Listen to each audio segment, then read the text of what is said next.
Why are airplanes slower than they used to be? Slow version.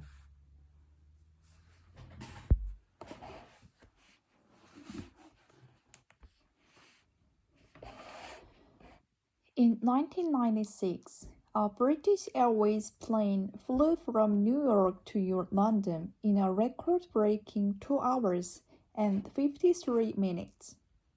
Today, however, passengers flying the same route can expect it to spend no less than 6 hours in the air, twice as long.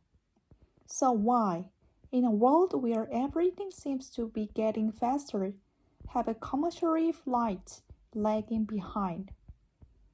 The British and French-made Concorde began shuttling passengers across the sky in the 1970s. Jetting between destinations like New York, Paris, Bahrain, and Singapore, it clocked in at over 2,000 kilometers per hour, more than twice the speed of a normal airliner. However, this was also about 800 kilometers per hour faster than the speed of sound. And that created a surprising problem for people on the ground. When an object moves at a supersonic speed, it generates a continuous moving shortwave, known as the sonic boom. This produces a loud, stirring noise, as well as rattling windows and dislodging structural elements of buildings.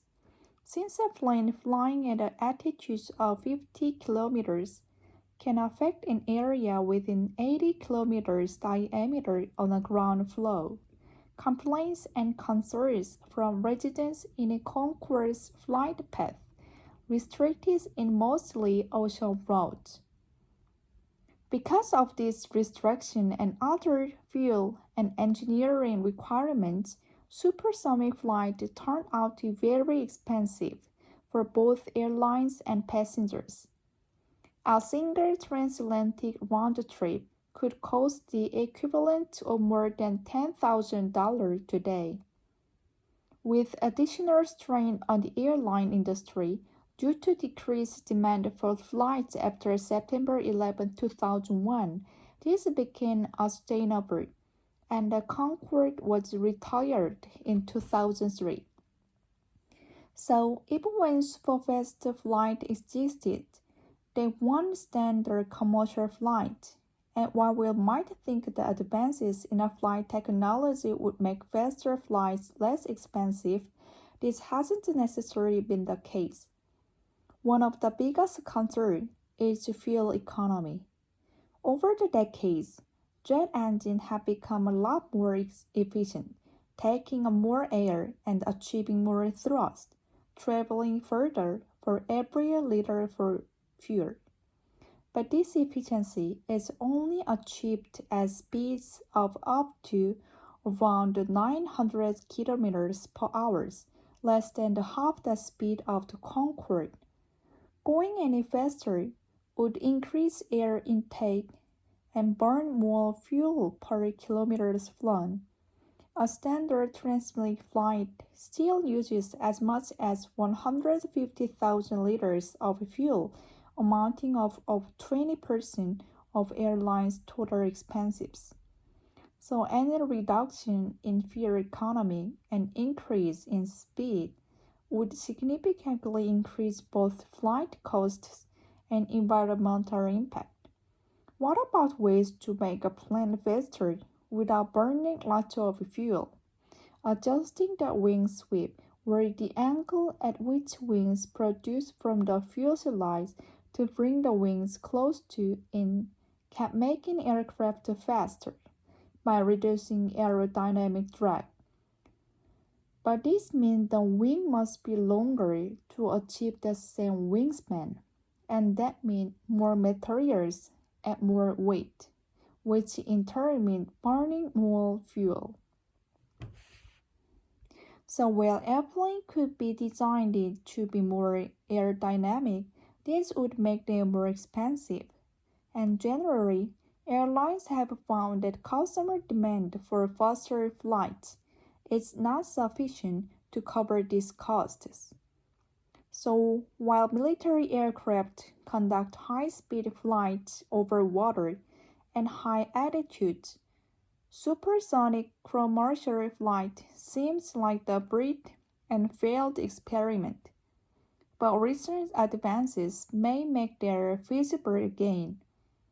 Research by NASA and DARPA has shown that modifying an aircraft shape can reduce the impact of its sonic boom by 1/3. Extending nose with a large spines can break the shockwave into smaller ones, while another proposed design features two set-up wings, producing waves that cancel each other out.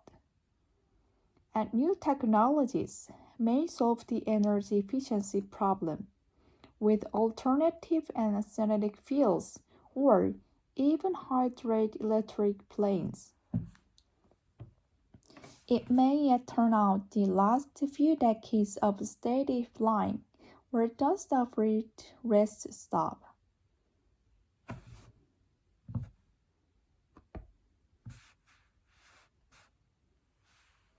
One more with normal speed.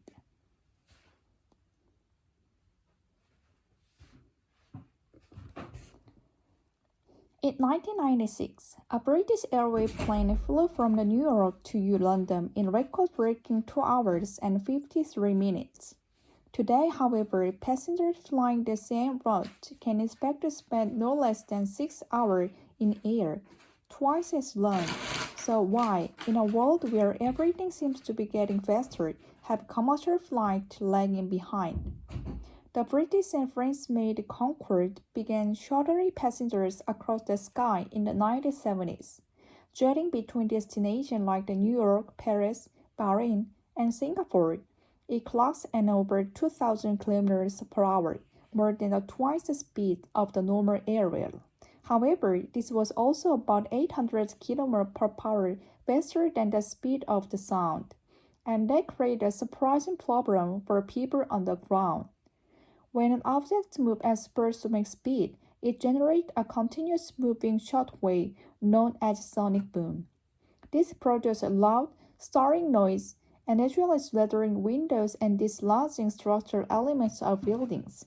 Since a plane flying at altitudes of 15 kilometers can affect area with 80 kilometers diameter on the ground below, complaints and concerns for residents in the Concorde's flight path restricted in mostly ocean routes.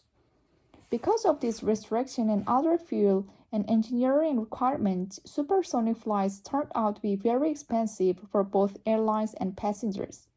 A single transatlantic round trip could cost the equivalent more than $10,000 today. With additional strain on the airline industry due to decreased demand for flights of September 11, 2001, this became unsustainable and Concorde was retired in 2003. So even when superfast flight existed, they weren't standard commercial flights. And while we might think of the advance in flight technology would make the fast flights less expensive, it hasn't necessarily been the case. One of the biggest concerns is fuel economy. Over the decades, jet engines have become a lot more efficient, taking up more air and achieving more thrust, traveling further for every liter of fuel. But this efficiency is only achieved at speed up to around 900 kilometers per hour, less than half the speed of Concorde. Going any faster would increase air intake and burn more fuel per kilometer flown. A standard transatlantic flight still uses as much as 150 liters of fuel, amounting to over 20% of the airline's total expenses. So any reduction in fuel economy and increase in speed would significantly increase both flight costs and environmental impact. What about ways to make a plane faster without burning lots of fuel? Adjusting the wing sweep, where the angle of the which wing produced from the fuselage to bring the wings closer in can make the aircraft faster by reducing aerodynamic drag. But this means the wing must be longer to achieve the same wingspan, and that means more materials and more weight, which in turn means burning more fuel. So while airplanes could be designed to be more aerodynamic, this would make them more expensive. And generally, airlines have found the customer demand for faster flights is not sufficient to cover these costs. So while military airline conducts high-speed flights over water and at high altitudes, supersonic commercial flight seems like a brief and failed experiment. But recent advances may make them feasible again. Research by NASA and Thorfinn has just shown that modifying an aircraft shape can reduce the impact of its sonic boom by one-third. Extending the nose with a long spine can break the shock wave into the smaller ones, while another proposed design features two sets of the wings, producing waves that cancel each other out. And new technologies may solve the energy efficiency problem. Alternative and alternative fuel or even higher electronic planes. It may turn out the last few decades of static flying were just a brief rest stop.